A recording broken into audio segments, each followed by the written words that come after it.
Olá!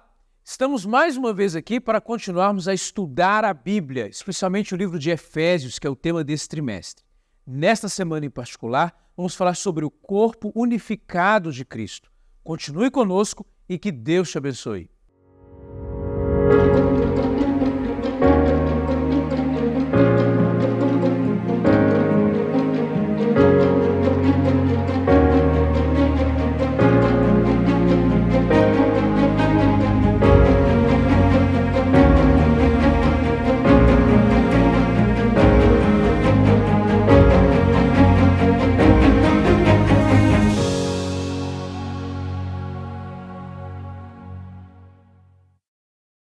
Que alegria estarmos juntos mais uma vez para continuarmos estudando a Bíblia, o livro de Efésios, aqui auxiliados pelo guia da lição da Escola Sabatina. Essa semana nós vamos conversar um pouco sobre o corpo unificado de Cristo. Na semana passada nós já havíamos discutido sobre o mistério do Evangelho e agora vamos entender como esse Evangelho de Jesus Cristo nos orienta, nos guia para sermos uma igreja unificada. E para conversarmos sobre isso, temos conosco dois colegas mais uma vez, convidados, e vou dar a oportunidade para que eles se apresentem. Obrigado pela oportunidade mais uma vez. Você que está assistindo, está com os amigos aqui. Ricardo Ferrer, professor de Teologia Aplicada na Fama. Para mim também é um prazer voltar a essa mesa, participar com os colegas. Sou Jean Zukovski e aqui na FAAMA trabalho em Teologia Sistemática e Teologia Histórica. Muito obrigado, pastor Jean, pastor Ferrer, por aceitar o convite de estar conosco. E para que nós possamos começar esse estudo, nós vamos então agradecer a Deus pela revelação das Escrituras e pedir que Ele nos conduza. Pastor Ferrer, você pode fazer essa oração? Bondoso Deus, muito obrigado pela oportunidade que temos de estudar a Tua Palavra. Precisamos demais dessa unidade retratada aqui no capítulo 4 de Efésios. Obrigado porque o Senhor é bom, as suas misericórdias se renovam e que a tua presença seja abundante conosco, em nome de Jesus. Amém. Amém. O verso para memorizar dessa semana está no capítulo 4, nos versos 11 e 12. E diz assim: E ele mesmo concedeu uns para apóstolos, outros para profetas, outros para evangelistas e outros para pastores e mestres, com vistas ao aperfeiçoamento dos santos, para o desempenho do seu serviço, para a edificação do corpo de Cristo. A metáfora do corpo de Cristo aparece aqui novamente, é recorrente nos escritos de Paulo, e ela sempre é usada para lidar com o assunto da unidade. E quando nós pensamos nesse aspecto da unidade, pastor Jean, quais são os elementos mais importantes que nós precisamos destacar aqui nesse capítulo e no contexto bíblico que envolve esse texto? É muito interessante como Paulo trabalha aqui nesse capítulo, em continuação daquilo que ele tem no seu tema central da carta. Ele trabalha aqui um foco na terceira pessoa da divindade, o Espírito Santo. Se nós voltamos lá para o primeiro capítulo, ele começa Deus o Pai, o Filho, e de repente aparece o Espírito. Mas foi uma sessão muito grande com Pai e Filho, aí aparece o Espírito. Só que aqui, o grande foco está nesse trabalho do Espírito. O Espírito é aquele que vai produzir a unidade. Então, o Espírito Santo tem como função principal exercer o papel na terra de representante da divindade, dirigindo, guiando, conduzindo. E de uma maneira especial nessa lição nós vamos ver esta obra que ele desenvolve e ele é a base para manter a unidade. Ok, pastor. Agora, entendemos que o Espírito Santo é a base para manter essa unidade, mas nós entendemos também que existem algumas virtudes que precisam ser buscadas, ser trabalhadas pelo indivíduo, que foi tocado pelo Espírito Santo, que foi guiado pelo Espírito Santo. Pastor Ferrer, que virtudes são essas? O que nós vamos fazer para, auxiliados pelo Espírito, guiados pelo Espírito, alcançarmos essa unidade? O propósito de Deus ali, através dos escritos de Paulo, é mostrar justamente que todos nós podemos fazer parte de uma igreja frutífera e unida. Ele menciona aqui no verso 2, com toda a humildade, mansidão, com longanimidade. E essa outra partezinha também não entra como uma virtude, mas é algo para se pensar também, né? Suportando-vos uns aos outros em amor. E aqui ele menciona essas 3 virtudes. Primeiro, a humildade. A humildade.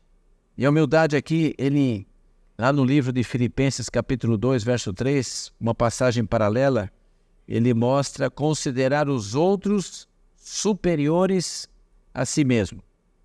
E não é algo daquela ideia de autodepreciação, mas pelo contrário, é uma virtude positiva de apreciar e servir as pessoas, nesse sentido. E mansidão, quando é mencionado aqui, tem que ver justamente não ser excessivamente impressionado com o senso de importância própria. E também pode significar cortesia, consideração, gentileza e longanimidade, que é aquela pessoa ou aquela virtude capaz de suportar provocações e dificuldades. Então, a ideia dessas virtudes é mostrar que a unidade não acontece do nada. A gente fica de braços cruzados esperando que ela surja. Não! Existe a intenção de Paulo de incentivar a prática dessas virtudes para conduzir justamente a unidade, que é o foco dessa lição aqui. Ok, pastor. Isso se liga, então, com a ideia que está no verso 3, que fala de esforçar-se, ou seja, existe um papel intencional, existe uma escolha que tem que ser feita aqui também nesse processo. Claro, exatamente. Tanto que essas virtudes aqui não são naturais. O homem cheio do pecado não vai para essa direção. Além de ser algo conduzido pelo Espírito, é algo a ser buscado, porque a unidade exige justamente esse esforço humano para ser conseguido e ser alcançado. Ok. Na sequência do texto, pastor Jean, ele vai fazer uma lista. Há somente um corpo e um espírito, verso 4, né? Quando ele fosse chamados numa só esperança da vossa vocação, há um só Senhor, uma só fé, um só batismo, um só Deus e Pai de todos. Qual é a ideia de Paulo aqui quando ele faz essa sequência, essa lista de um só, para poder focar, discutir unidade? Aqui nós temos algo interessante nesta argumentação de Paulo. Então, ele vem e trabalha assim, olha, rogo, versículo 1, ou seja, gente, acorda aqui, isso aqui é importante. E ele destaca, eu, o prisioneiro do Senhor, ou seja, eu estou sofrendo, a coisa não é assim tão simples, não são flores que você recebe a todo momento. E ele diz, eu rogo que vocês andem de modo digno daquilo que você foi chamado. E aí exige essas virtudes e exige um esforço diligente, do versículo 3, para que alcance essa unidade no Espírito no vínculo da paz. E aí ele diz assim, vocês, se não fizerem essa escolha, vocês estão completamente contrários ao propósito da divindade. Há uma unidade na divindade. Há um só Espírito, uma só vocação, um só Senhor, o Espírito, Senhor Cristo, Espírito Santo, um só Deus, e eles estão unidos, só tem uma fé, só tem uma doutrina. Se ele não foi batizado no nome do Espírito, ou no nome do Pai, ou no nome de Jesus só, não. Há uma unidade. Se a divindade está unida, nós também temos que estar, porque nós representamos essa divindade. Nós somos aqui aqueles que mostrarão ao mundo a existência desse Deus e dessa divindade única. E essa é a argumentação, a base que ele coloca. Se vocês estão divididos, é porque tem algum problema. Vocês estão sendo guiados por uma outra divindade, por um outro Deus. Porque entre Pai, Filho e Espírito Santo não tem divisão. Tá? Deus é o Criador de tudo. Deus é aquele que nos escolheu para a salvação. Cristo é aquele que morreu por nós, se submeteu ao Pai. O Espírito é aquele que veio representar a Cristo, que mostrou o Pai e nos levar a ser salvos por Cristo pelo amor do Pai e aceitar o batismo, que é um só, que representa a morte de Cristo e a ressurreição, que nos vai unir ao Pai. Ou seja, se vocês estão com divisões, em outras palavras, ele está apontando que havia na igreja brigas. E havia cada um de uma maneira. E ele fala assim, opa, não tem isso. Então Paulo é meio assim, vamos dizer assim, gentil, Certo. em dizer, vocês estão com problemas. Mas ele não diz, vocês estão com problemas. Ele fala assim, olha, se esforcem, Quem sabe? para manter. Então esse é o grande foco aqui, ao ele apresentar a divindade como sendo o centro da unidade. Tá? Ok. E veja, pastor, e era natural uma certa dificuldade para essa unidade, porque em lições anteriores nós vimos a dificuldade entre gentios e judeus, a parede de separação que precisava ser derrubada e tudo. E agora, isso acontecendo, a unidade não era natural. Imagina, o convívio já era difícil antes. E agora todos estão ali numa mesma assembleia. É difícil, não é fácil. E aí ele conclama agora então nessa lição unidade. E ele dá a base para essa unidade. Exatamente. Qual é o ponto central para conseguir essa unidade? Então, nesse aspecto, quando a gente relembra todo esse contexto sociocultural da época, e que de certa maneira também não é muito diferente hoje em muitos aspectos, porque o ser humano, em sua essência é o mesmo, né? A sua índole pecaminosa é a mesma. Quando a gente pensa nisso, a gente se pergunta, né? O autor do nosso guia, ele vai destacar aqui duas ideias a respeito de unidade no finalzinho aqui, e ele vai dizer que uma dessas ideias é que a unidade é um fato espiritual, né? Então, pegando esse gancho aqui, essa ideia de que a unidade é um fato espiritual, nós já vimos isso quando já no início o pastor Jean lembra que o Espírito Santo é quem promove tudo isso, né? Nós vimos a questão do esforço, da diligência. Então ele vai dizer, a outra ideia é, isso requer zelo para nutrir, para poder cultivar esse processo. Então você tem uma junção aqui do esforço divino e com aquilo que é a direção, aliás, o esforço humano e aquilo que é a direção divina.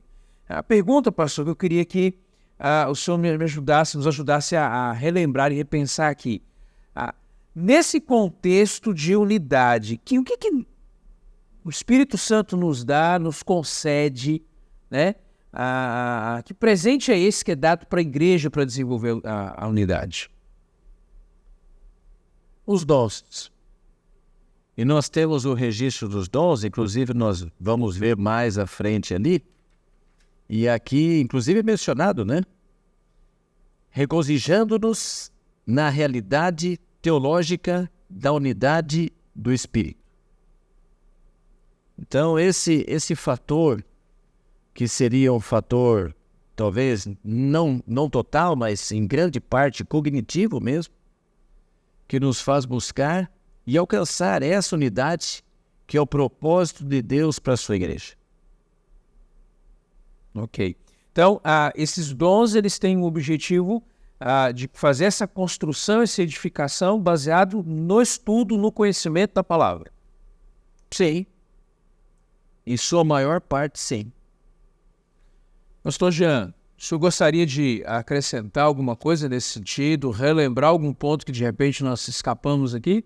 É interessante nós notarmos que na construção que ele está fazendo, ele fala uma só fé. Para você ter uma só fé, significa que você crê na mesma coisa que o outro crê. Tá? E o batismo é decorrente. Quem crer e for batizado será salvo. Ou seja, o pastor Ferrer não pode ter uma crença e eu ter outra e você outra. Nós nunca vamos ter unidade. Nós temos que ter a mesma fé, a mesma crença. Tá? E ele menciona uma só esperança. Aí de novo. Tá? Então, esse é o ponto chave nessa questão. Isso que vai produzir a unidade do Espírito, isso que vai produzir vida espiritual. Tá? Esse é o ponto chave aqui. Ok.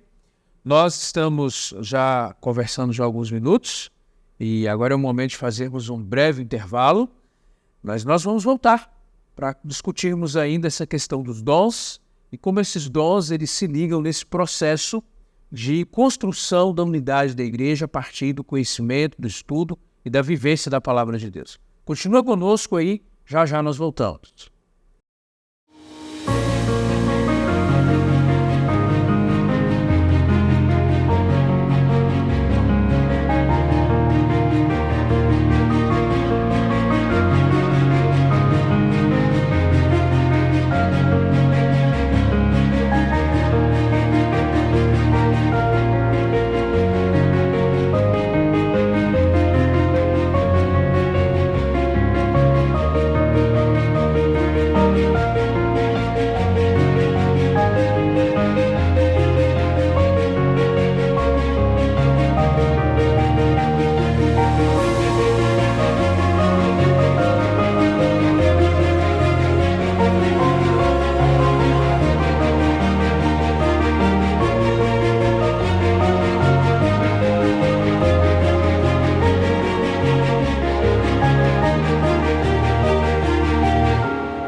Salte Faama, um seminário em missão. Estamos de volta, continuando o nosso estudo sobre o tema da unidade, o corpo unificado de Cristo, tema debatido aqui a partir do capítulo 4 do livro de Efésios e mediado aqui pelo nosso guia de estudos da lição da Escola Sabatina. No bloco anterior, nós conversamos um pouco sobre o papel do Espírito Santo, como sendo esse originador da unidade, e começamos a falar um pouquinho sobre os dons, né? Agora, no texto especificamente, a leitura que nós fazemos é exatamente a respeito de Cristo, né? O verso 7 e 8 vai dizer: a graça foi concedida a cada um de nós, segundo a proporção do dom de Cristo. Por isso diz: quando ele subiu às alturas, levou o cativo o cativeiro e concedeu dons aos homens. Pastor Jean, ao longo do estudo dos escritos de Paulo, a gente vê sempre o papel do Espírito Santo ligado à questão dos dons. Mas agora a gente vê isso relacionado um pouco mais com Cristo. Como harmonizar esse pensamento de Paulo aqui com o restante do que ele ensinou ao longo da sua vida? É importante nós notarmos o texto, especialmente no versículo 7, que diz: a graça foi concedida a cada um, segundo a proporção do dom de Cristo. E aí ele usa o exemplo de Cristo indo às alturas e concedendo dons. Aqui nós vemos Cristo sendo entronizado. Ou seja, como falamos a princípio, há uma obra desempenhada por cada membro da divindade no plano da salvação. E esta obra é diferente para cada membro. Você vai em Efésios 1, você tem quem escolhe? Pai. A vontade de quem? Do Pai. Quem elege? O Pai. E aí fala, por meio de Cristo. Quem é o mediador que aplica o plano do Pai? Cristo. E aí agora, Cristo como mediador e intercessor, quando vem aqui e morre pelo ser humano, paga o preço do pecado, agora ele sobe aos céus para interceder no santuário celestial pelos homens. E ele disse para os apóstolos, olha, eu vou para o meu Pai, mas fiquem tranquilos, vocês não vão ficar órfãos. Vocês vão receber o maior dom que existe.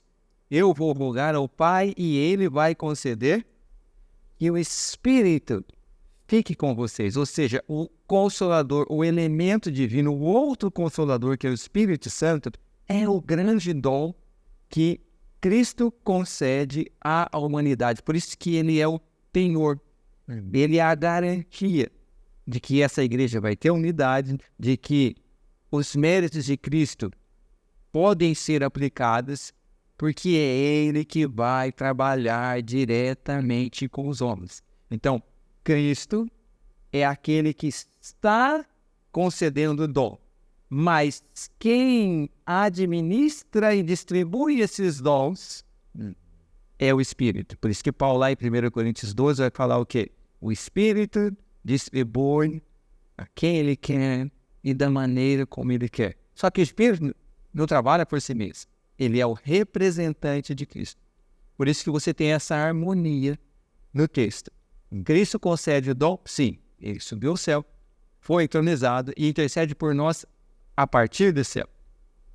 E agora, o representante dele, da divindade na terra, é o Espírito, trabalhando individualmente com cada um para produzir a unidade da igreja e trazendo tudo o que é necessário. Não falta nada para a igreja se ela depender do Espírito. Muito interessante pensar nessa estrutura harmônica e de compartilhamento de responsabilidades da divindade, né? Cada um tem o mesmo propósito, mas cada um tem um papel diferente, uma ação diferente nesse conjunto de ações, de responsabilidades ligadas ao plano da redenção. Muito interessante. Agora, pastor Ferrer, tem um assunto curioso aqui nesse verso. O que é esse cativeiro que é mencionado aqui? Qual é essa ideia de levou o cativo, o cativeiro, mencionado aqui por Paulo nesse verso? Verso 8, né? Exato. Levou o cativo ou cativeiro.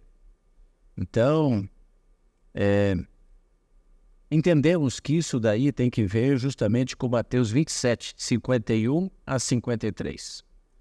Na sua ascensão, nesse cenário todo que o pastor Jean mencionou, pessoas foram ressuscitadas em uma ressurreição especial. E essas pessoas foram levadas. Nessa ocasião, nessa ressurreição especial, a própria ressurreição deles como um feixe movido, as primícias dos redimidos que foram ao encontro do Pai e nesse retorno que Jesus teve ao céu. Libertas do cativeiro do pecado. Então você vê, é uma garantia. Ou seja, já existe uma humanidade representando todos aqueles que serão salvos. Então, quando você aceita a salvação em Cristo, você aceita com a certeza. Não é uma possibilidade. Não é como o israelita que levava o cordeirinho, olha, virá. Não. Você já tem o homem Jesus e não é só ele diante do Pai. Já tem, como o pastor Ferrer falou, o quê? Cativos já foram levados. E agora ele concede o Espírito para pegar todo o resto dos cativos e fazer a libertação final. Amém. Muito bem. Bem, essa era uma curiosidade que eu acho que as pessoas que nos assistem às vezes leem no texto e têm dificuldade, né? Para compreender. Muito bem relembrado isso. Agora, seguindo o texto, a gente começou a discutir a questão dos dons. E a pergunta que eu acho que a gente precisa pensar agora é: esses dons são concedidos à igreja? Cristo faz isso através do Espírito Santo, que ministra, né, distribui e tal. Mas por que razão esses grupos, esses dons, eles são concedidos? E o que são esse grupo de pessoas ou de dons que são atribuídos aqui a apóstolos, profetas, evangelistas, pastores, mestres? Por que isso? Aqui nós temos o ponto central de toda a argumentação desta sessão. Ou seja, a unidade, ela só é alcançada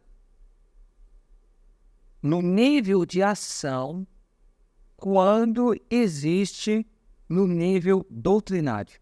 Ok. Então aqui nós temos apóstolos. E aqui não é ofício, são dons. O que é o apostolado? O apóstolo é aquele que recebeu o privilégio de ter a maior revelação. Ele presenciou Cristo andando neste mundo. Isso é o que significa apóstolo na Bíblia. Paulo diz assim, eu sou apóstolo por quê? Porque eu não vi de ninguém. O Senhor Jesus me mostrou todo. É como se Paulo visse o filme todinho da vida de Jesus. Tudo que Pedro, João, André viram Jesus falando, Paulo também viu. Isso fica claro, primeiro, por exemplo, em 1 Coríntios 11, quando ele fala assim, sobre a ceia, né? Ele começa a descrever que o Senhor na noite foi traído, tomou o pão, e vai relatando tudo, e fala, depois cantaram um hino. Então ele dá detalhes. É como se ele tivesse ali uma testemunha ocular. Ou seja, apóstolo é aquela testemunha ocular da revelação Cristo. Profeta já é aquele que também recebe revelação de Deus. Mas, necessariamente, ele não foi uma testemunha ocular. Cristo pode ter aparecido para ele, mas ele pode ter tido uma visão. O anjo pode ter falado, mas ele não viu todo o ministério de Cristo, retratando todo o ministério de Cristo. Esse é o profeta. Depois nós temos aqui ele trabalhando evangelista. Quem é o evangelista? É aquele que pega essa revelação dada pelo apóstolo, pelo profeta, e deixa claro para aquele que não teve oportunidade de receber a revelação. É o evangelista, o que prega, o que anuncia a doutrina, a revelação. E depois nós temos pastores e mestres, que são aqueles que vão trabalhar diretamente com o rebanho, que já recebeu a revelação. Ou seja, não é porque você recebeu a revelação, você já sabe tudo. Não, você tem que continuar crescendo. Você tem que continuar crescendo na graça e no conhecimento de Cristo. E crescer na graça e no conhecimento de Cristo é o conhecimento doutrinário da vontade de Cristo. Então, aqui a base é essa. A unidade só tem quando se tem unidade doutrinária. Você quer evitar que a sua igreja tenha problemas práticos? Sempre faça-os conhecer a Cristo, mas não o Cristo etéreo, que no meu coração, não. Faça eles irem fundos na doutrina, no ensinamento de Cristo, ver cada detalhe, como nós estamos vendo aqui, vai na Bíblia, estuda, aprofunda. E essa é a grande função dos líderes da igreja. Eles precisam ter esse dom aqui, de pastores e mestres, de evangelistas para levar para fora, pastores e mestres para cuidar dentro. Assim o corpo de Cristo vai se manter unido, vai se manter edificado. E esse conjunto de dons leva ao que ele mencionou, esses dons especiais. Aperfeiçoamento dos santos, desempenho dos serviços, à medida da estatura da plenitude de Cristo. Muito bom. Agora, aproveitando a tua fala aí, quando você cita já o finalzinho do verso 13, e aí já entra também o 14, isso também é um remédio para as dificuldades doutrinárias, as heresias que surgem, as falsas ideias. É isso que o Paulo está dizendo aqui? Sim. O verso 14 aqui especialmente, olha, ele menciona, não mais sejamos como meninos, agitados de um lado para outro e levados ao redor por todo o vento de doutrina, pela artimanha de homens, pela astúcia que induzem ao erro. E ele usa essas metáforas. Um menino, não é que não tem muita certeza, que é levado fácil. O outro é esse perigo em alto mar, as ondas, não tem muita certeza para onde você vai parar. Imagina um barco num mar agitado. E é enganado por pessoas ardilosas. A grande questão é o seguinte, divisão é uma marca importante do erro. Então, tudo aquilo, Paulo acreditava que tudo aquilo que promove a divisão não pode ser bom. Não pode ser bom. Ao contrário disso que foi mencionado, esses dons, esse conhecimento, essa aproximação da vontade de Deus vai levar à unidade. Então, tudo aquilo que esgota e divide não serve. E tudo aquilo que une que traz para próximo dos planos de Deus e estar junto ao Espírito Santo, isso promove a unidade e é o que está buscando. Okay. É interessante um detalhe aqui, nesta maneira que o pastor Ferrer está colocando, nós vemos assim, olha, a Bíblia diz, né, conhecereis a verdade e a verdade vos libertará. Tá? Não existe unidade na igreja, vida espiritual, crescimento, com uma Bíblia fechada. Às vezes, as pessoas falam assim, não, eu tenho muita fé. Ah, você tem muita fé? Você lê a Bíblia? Olha, de vez em quando, você não tem fé. Como é que você vai ter fé? Bom verniz, né? Mas eu sinto. Não. Fora da revelação não existe fé. Você crê no quê? E algumas pessoas, quando chega na prática, mostra que não conhece a vontade de Deus. Você lê na Bíblia para conhecer a vontade de Deus. Aí Deus te mostra como falar, como andar, como tratar os outros, como comer, como vestir. E agora você exerce fé na palavra de Deus e age segundo a doutrina que você recebeu. E isso vai fazer com que haja unidade e espiritualidade. Porque imagina, alguém de fora vem para a igreja e o pastor Eber age de uma maneira. Ele age de outra, e eu de outra, e outro de outra. Ele fica o quê? É no outro que eu vou, né? Tem algum problema aqui. Agora, se ele vem e o pastor Eber fala de uma maneira e age dessa maneira. Aí ele conversa com o pastor Ferrer, fala da mesma maneira e age da mesma maneira. Eu da mesma maneira, e o outro, ele fala, opa, aqui tem unidade. Hoje, no mundo existencialista, onde cada cabeça é sua sentença, e não me diga o que eu tenho que fazer, é impossível ter unidade. A unidade só existe quando o Espírito Santo nos ilumina pela palavra, a vontade de Deus, e nós nos submetemos e todos passamos a praticar a fé, as verdades que recebemos. Muito bem. Pastor Jean, eu vou continuar contigo aqui uma outra questão aqui que eu acho que assim é importante a gente relembrar. Como o senhor é responsável aqui no nosso seminário pela área de Espírito de Profecia, de Memória Adventista, né? Da continuidade dessa questão dos dons que Deus tem concedido à sua igreja, a pergunta que eu queria fazer para ti há algumas pessoas que olham para as questões dos dons espirituais e mesmo para aquelas bem específicas que foram já apresentadas, dizem assim, olha, isso aqui está no passado. Nós não temos mais profecia, não temos mais dom assim, dom assado. Isso é uma realidade. A Bíblia apoia essa ideia dessa descontinuidade ou apoia essa continuidade? Até que ponto essa continuidade, de fato, ela é relevante para a realização da igreja, do ministério, do trabalho que Deus estabeleceu para a igreja hoje? É importante nós notarmos que o Espírito Santo, ele não está limitado no seu trabalho.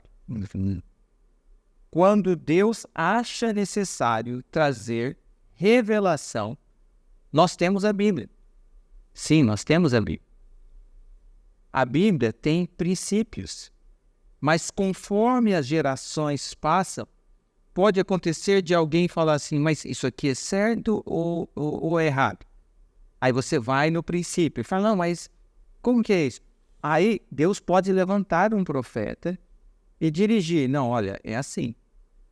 Só que esse profeta tem que ser julgado pela Bíblia. A Bíblia tem parâmetros para isso, para determinar qual é o profeta verdadeiro. Não existe na Bíblia nenhum texto que apresente assim, olha, profeta foi só até aqui. Não.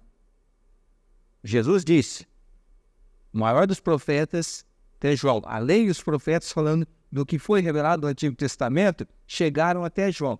Mas depois de Jesus, nós vamos ter o quê? Nós vamos ter aqueles que escreveram o Novo Testamento, são profetas. Sim. Tem muitos que não escreveram e que são relatados no Novo Testamento que eram profetas. Correto. E Deus continua tendo profetas, ele levanta quando ele acha necessário. Eu, particularmente, creio que o dom do apostolado necessariamente não precisa ser levantado. Se Deus quiser chamar alguém e mostrar, como mostrou para Paulo, toda a vida de Cristo, tudo bem.